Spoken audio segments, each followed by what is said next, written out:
going to spend like 10 minutes to introduce myself a little bit better, just to show that I know what I'm talking about.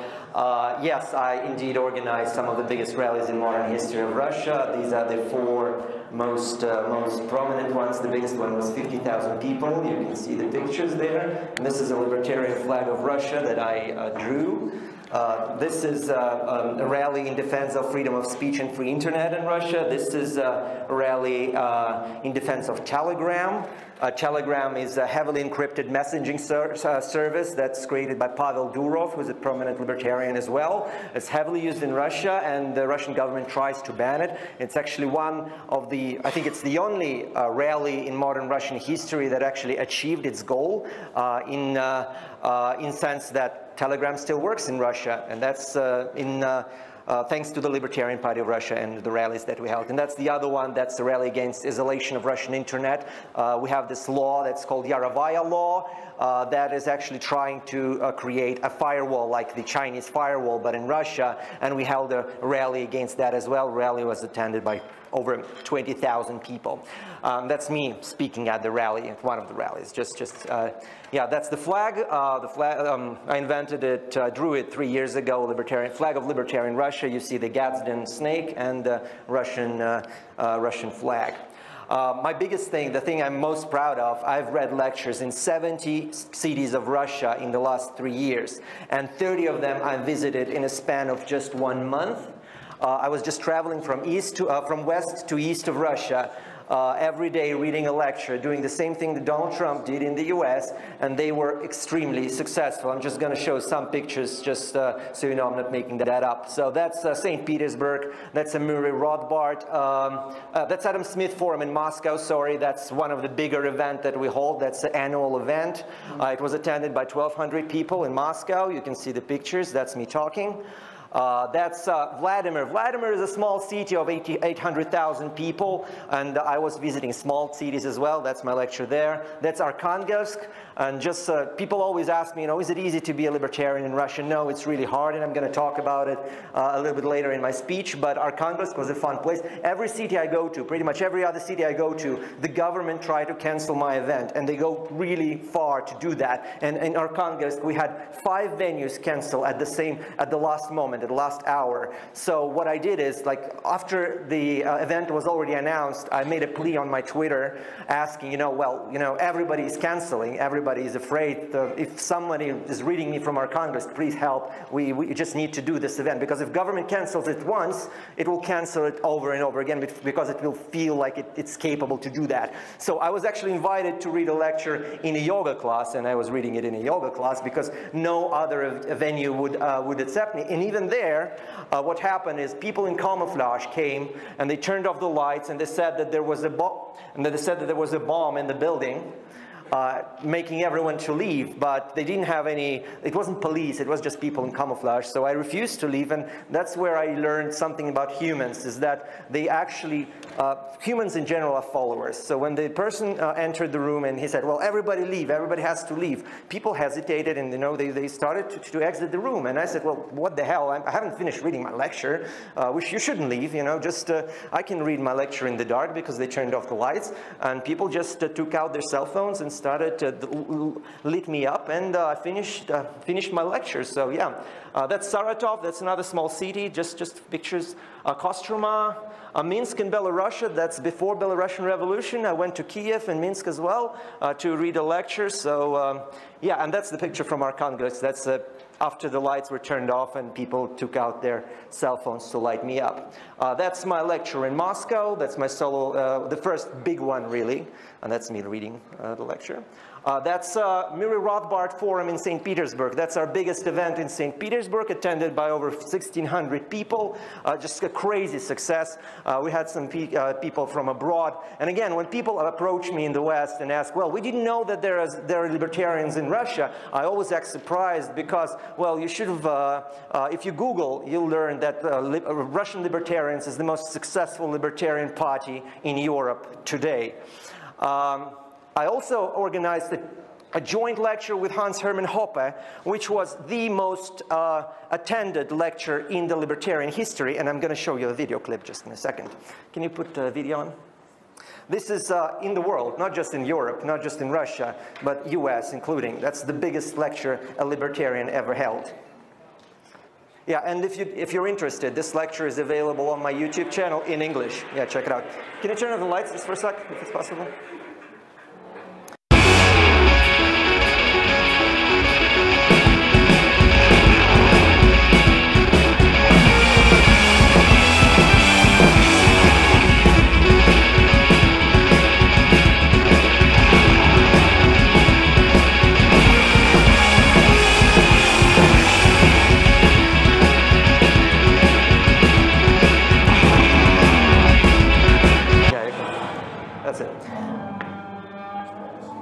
Yeah, so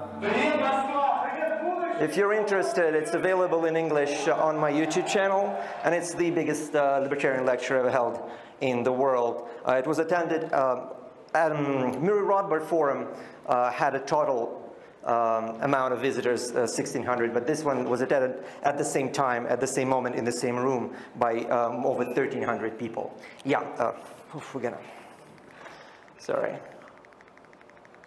I also have a talk with Hans Hermann Hoppe on my channel, which is separate from the lecture.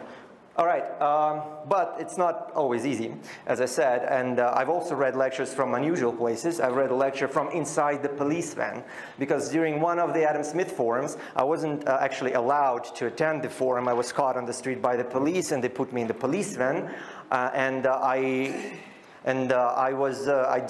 it's my principle, I would never left government to cancel my lectures, so I actually recorded a lecture on my cell phone and I uploaded it to the cloud, and they played it on the Adam Smith forum while I was inside the police van. And if you're interested, it's available on my YouTube channel as well. And the lecture was about how libertarianism is actually good for the poor, because that was the idea I'm promoting in Russia heavily at the time. I was promoting heavily in Russia at the time. That's a picture of me inside the police van reading the lecture.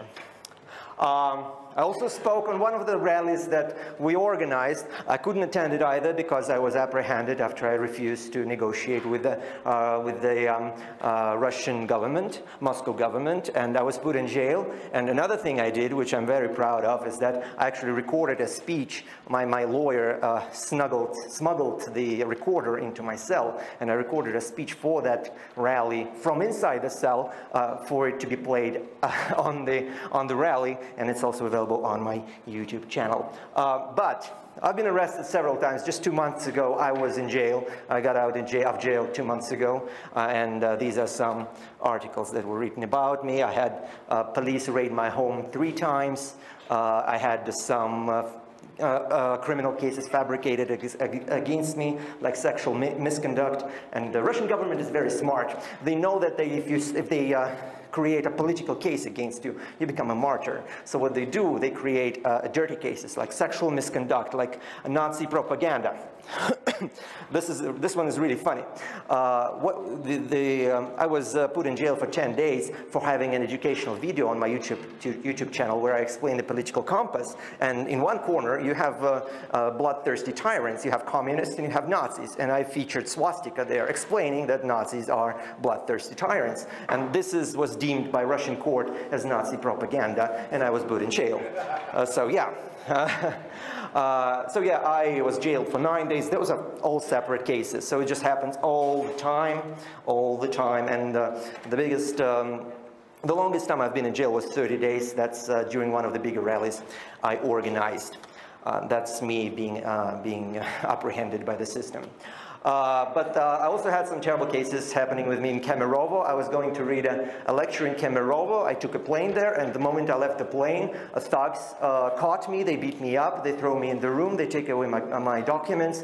They held me there for several hours, and and after that, they put me on an empty plane back to Moscow, telling me that they will not allow me to hold a lecture in Kemerovo, and that was actually the only time that the lecture was canceled. It was really scary. It's probably the scariest thing that ever happened to me. I was beaten up, put on an empty plane. I felt like someone out of James Bond movie, really. But In a few months, I went back to Kemerovo. I didn't take a plane. I took a car from a nearby city, and I managed to have a lecture there anyway. It's one of the 70 cities that I worked in.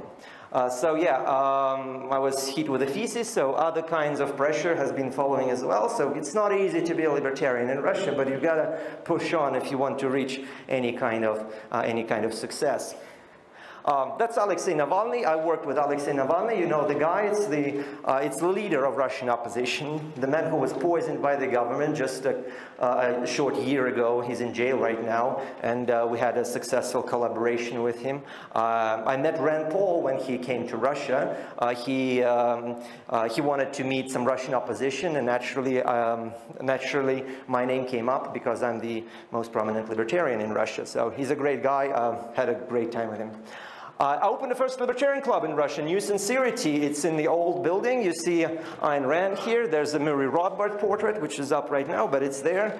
Goddamn Snake. That's I owned this club for since 2020, but I had to close it because of the coronavirus and because government just wouldn't let it exist. They closed it for 3 months, then they closed it for another 1 month. So it didn't exist for a long time, but it was a big dream that I tried to realize. That's the Murray Rothbard right there, and it's closed now. It's been closed for 2 months now.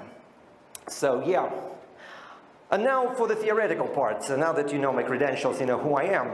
You know this guy, right? And he has this great punchline. Facts don't care about your feelings. And he's been selling this idea to the audience, and I know that libertarians are very partial to this idea as well, because you know, we have such a great theory, everybody should support it, so great. But I have bad news for you, and I have bad news for this guy as well, for Ben Shapiro, that feelings don't care about your facts either.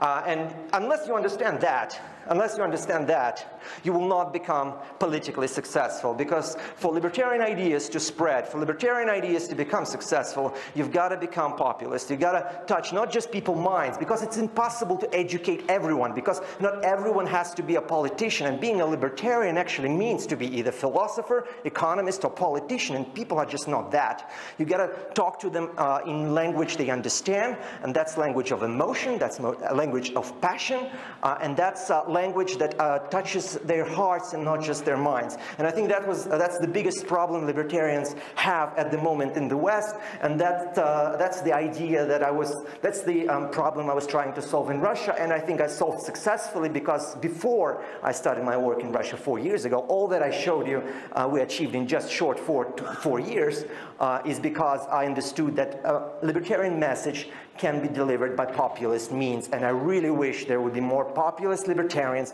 ready to speak with people on the terms they understand, without going into those crazy ideas like the Ken mentioned, I think it was Ken, that theoretical things like should you take drugs, should you sell children in slavery, etc., etc. That's just not productive. Please don't over discuss it, and there are ways to talk about libertarians that do not include those things.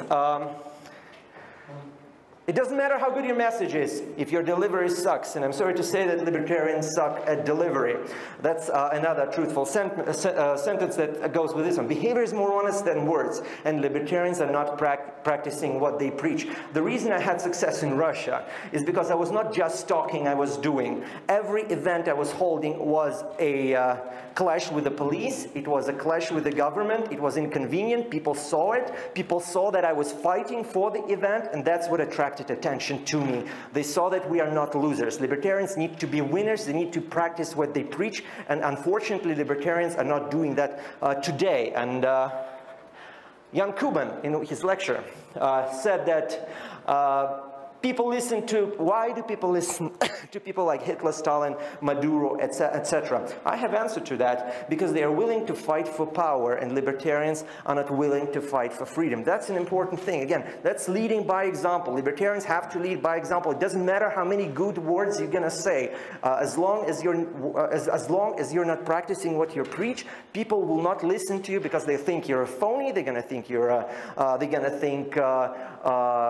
trying to to lie to them, you're trying to push them into something you're not doing yourself. And I'm sorry to say that libertarians are not practicing what they preach, and I'm going to explain why I think so. So people don't want to be explained, they want to be inspired, they want to be moved, and that's why leftists are so good at amassing followers, at selling their ideas, because they're selling a dream, they're selling a passion, and they're selling the sense of justice. Libertarians have not been selling a sense of justice for the longest time.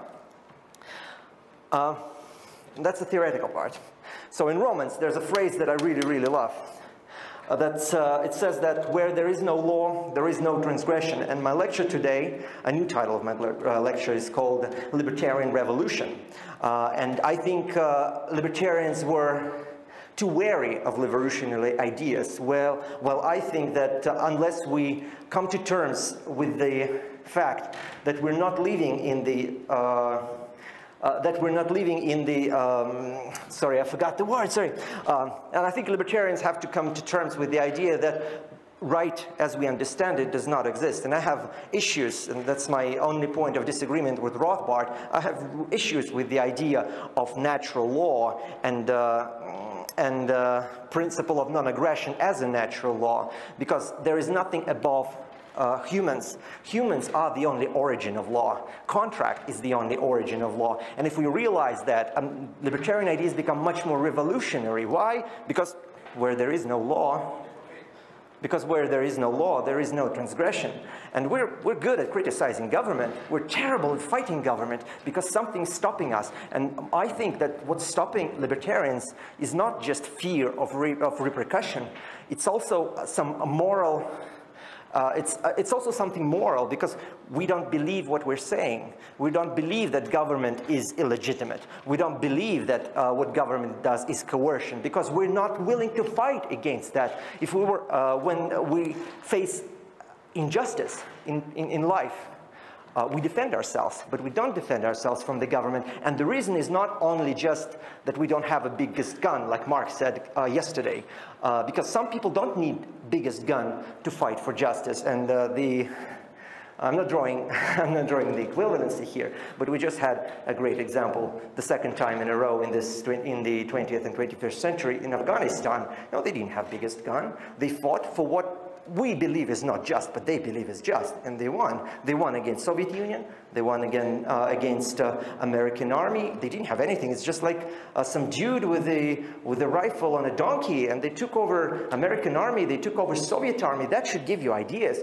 That should give you ideas that if you believe in something strongly, if you have a will to freedom, a will to power, you will succeed. And libertarians have no will whatsoever at the moment. It's not enough to identify the disease. Yeah, we know government is terrible. You have to treat it too. You have to treat the disease of government. And the only way you're going to treat, and the only way you're going to treat the disease is if you're actually going to face it, if you're not going to submit to it, but going to do something about it. And again, there was a lecture by Mark about live and let live, and I already mentioned it in my question to him. Yeah, it's a good concept, but or what? What if you have to pose, why should people leave you alone? That's the question you should ask yourself. Yeah, it's a good concept, but why should people leave you alone? What threat do you pose? I understand what threat Taliban poses. That's why governments talk to them. That's why they invite them to White House. That's why they invite them to Kremlin. Taliban just talked to Ministry of Foreign Defense of Russia a couple of weeks ago. I understand why they're talking to Taliban. There's no reason to talk to libertarians, because why should we'll submit to anything? We're not fighting, and if we're not fighting, nobody is gonna respect us for what we are.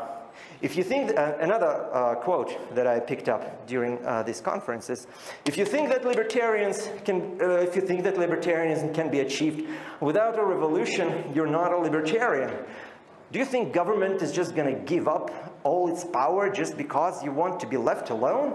I highly doubt that. And we have to realize that deep inside, if we are libertarians, if we practice what we preach, we have to realize government will never give up its power that it has over us. And the only solution is, the only options we have is to submit or to fight, because freedom is not granted, freedom is taken. Dr. Ken read a great lecture On the first day of this conference, he was talking about incentives, and that's another thing that fascinates me, and I'm flabbergasted. Why do I have to explain it to libertarians? Is that incentives are much more important than words. It doesn't matter what theory you have. It doesn't matter how just it is. If you have incentives in place that incentivize people to side with the government, they will always win out, 100%. You can't rely, you can't bet all you've got on the goodwill of people, because it just doesn't work. And we as libertarians have to understand that better than anyone else, because that's how markets work. No amount of goodwill will change a market incentive. And the market incentive we have right now in place is that it's through the game theory. We all know what game theory is. It makes it rational to side with the government. It's not an optimal way of life, but it's a rational choice every single time, and it will win out. Again, game theory works because it's an economic law. For the same reason, governments will always win unless we can provide an incentives, unless we can provide the incentive that makes it either scary to side with the government or profitable to side with us. That's the only choice. That's how markets work.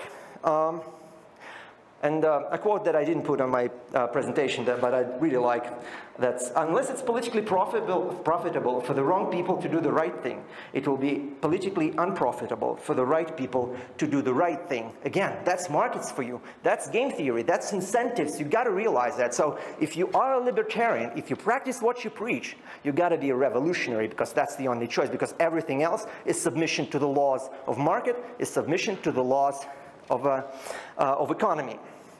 Right. And I want to remind you a phrase of a great Barry Goldwater that I translated into Russia and popularized it in Russia. It hasn't been translated into Russian before I started using it, but I really love it. Extremism in the defense of liberty is no vice, and moderation in pursuit of justice is no virtue. And I see a lot of moderates here, and I see very little extremists. And that upsets me, and that's why we lose. And thank you very much.